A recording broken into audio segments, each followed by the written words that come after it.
Minimum education required for an ED nurse is an associate's degree or diploma in nursing. Most hospitals require a BSN, especially in the emergency department, due to experience. Staff nurses provide direct patient care and are sometimes also known as a clinical nurse. In addition, they are also responsible for delegating and overseeing care to other personnel within the department. Another type of nurse is called a charge nurse. Charge nurses direct daily operations of the department. He or she is the shift manager.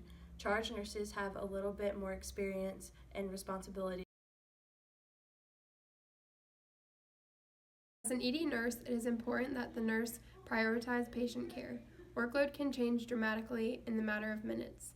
Several patients can arrive at the same time with varying acuity, requiring intensive nursing care. A major event, such as mass casualty trauma, can result in the influx of numerous patients simultaneously, which can be hard to accommodate due to the lack of beds or other supplies. An ED nurse must be able to prioritize and adapt to ensure high quality and safe care.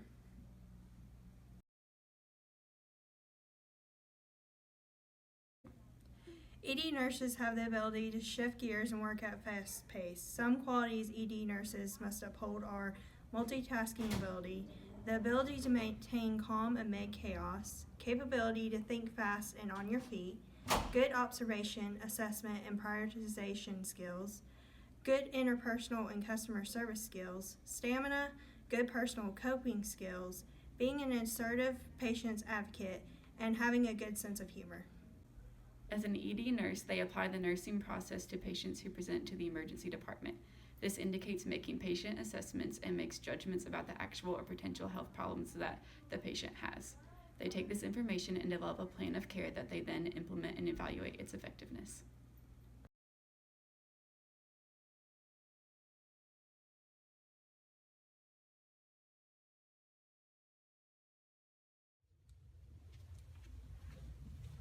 I think I broke my arm. Okay, please come sit down and we're gonna make you comfortable. My name is Nurse Burke. I'm Nurse Kelmhofer. And we're gonna make sure that your arm is okay. Do you have any tingling in your fingers? No. No, okay. Tell me when you start to feel the pressure on your arm. Okay, I feel it now. Okay. Nurse Jones is going to take your blood pressure. I'm going to stabilize your arm while she does this. I'm just gonna roll your sleeve up.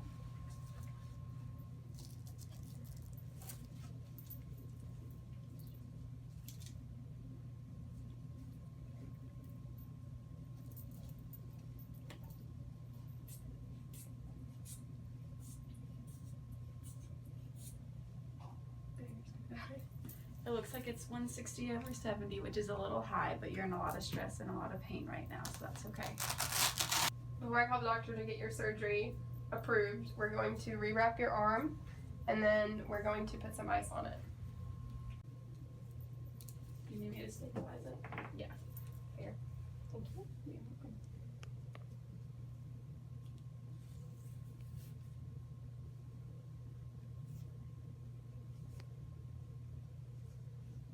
Oh wow, her bone's really poking out of her arm. That looks painful, I'm sorry. It is. We're gonna help you out as much as we can. Thank you.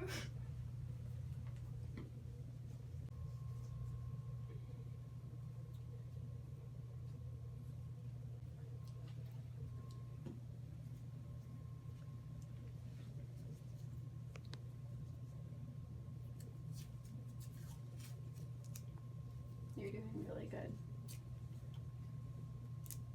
While she stabilizes your arm, I'm gonna go call the doctor. Okay.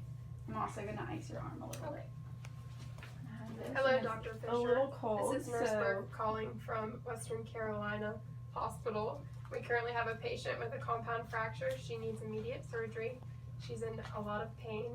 When is the soonest that you can be here? Okay, 30 minutes? All right, thank you.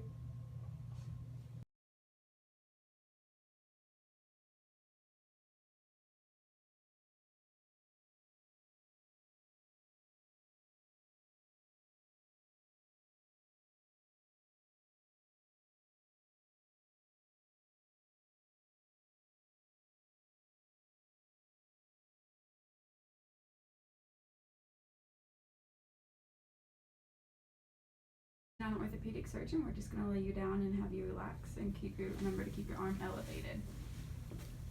And we're going to also put your legs up on here so just to keep the blood flowing.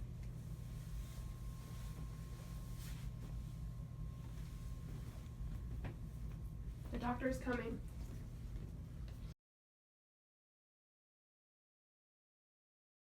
Heart failure is commonly seen in emergency hospitals. Symptoms of heart failure include loss of appetite, dizziness, coughing, chest pain, swollen arms and legs, and shortness of breath.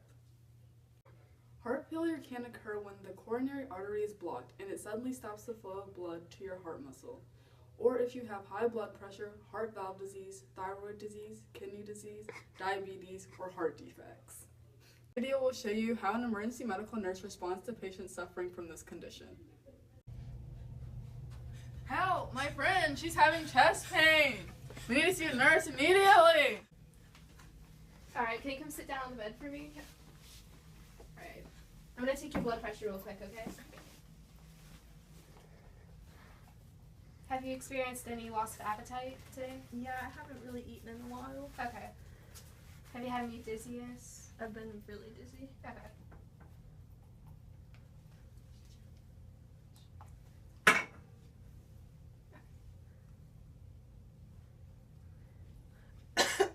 Dizziness or shortness of breath? Yes, I've been a bit dizzy and short of breath, and like soon as the dizziness started, like I started coughing, and that caused a lot of chest pain. So I'm gonna hook you up to the EKG now. It's not gonna hurt. We'll be monitoring heart activity. Okay.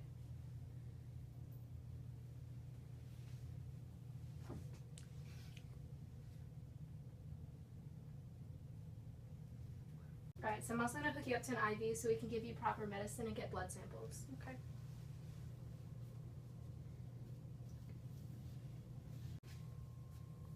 Can I have some water, please? No, so I'm sorry, we can't until we get a diagnosis. We need you to lay in bed and rest your heart as much as possible. Okay. Alright, so we're gonna get some of your blood for some tests, okay? Okay. Alright, for now we're just gonna give you some nitroglycerin. It'll help relax your coronary arteries and get more oxygen to your heart muscles, and it'll also help with your chest pain. Okay.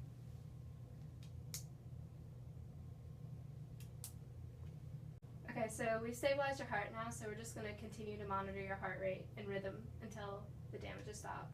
Okay. But for now, we just need you to get some rest. Okay. Thank you for all your help. No, you're welcome. I'm going to be your nurse today. Can you give me a little bit about what happened to bring you to the emergency room today? Well, I accidentally spilled paint thinner on my legs and it's burning really, really bad. Oh no, let's, how long ago did this happen? About 4 hours ago, I rinsed it off and it started tingling and burning, so I thought I should come get help. Okay, are you experiencing any other symptoms, shortness of breath or headache or anything? Okay, I'm going to go ahead and give us some privacy. I'm going to pull the curtain closed and just get a look at your legs real quick.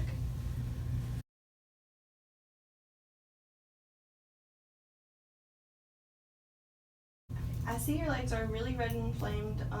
Let's go ahead and get you in the shower. I know you said you already rinsed off, but we'll go ahead and rinse off for another 15-20 minutes just with some cool water to make sure that there's no chemicals left on the skin. And then we'll come back and put some ice on your legs.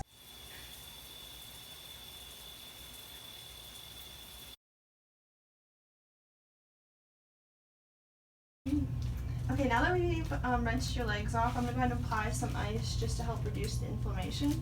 If you want to bring your leg up over here. I know it probably hurts to move it, I'm sorry. Fine.